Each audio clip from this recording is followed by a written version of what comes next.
Use of by and with. तर बघा, the farmer tied the cow dash dash a rope.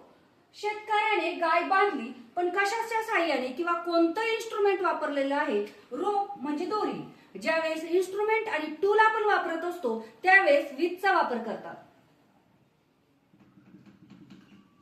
Wing of fire return dash dash APJ Abdul Kalam.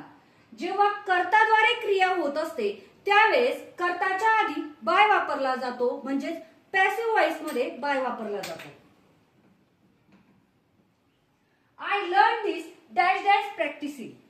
I learn this by practising येणार आहे जेव्हा वर्बला आयएनजी लागलेला असतो त्यावेळेस त्या वर्बच्या आधी बाय वापरला जातो.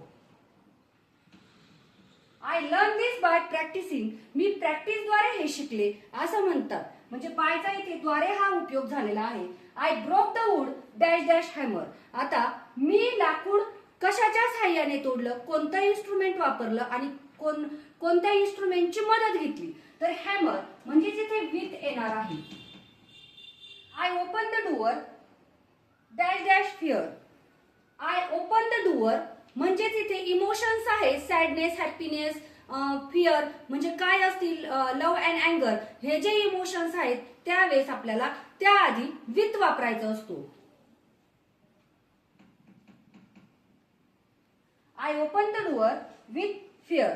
तर बघा, अशा पद्धतीने आपण बाय आणि विथचा प्रॉपर यूज बघितलेला आहे. डिटेल मध्ये खाली दिलेल्या लिंकवर क्लिक करा.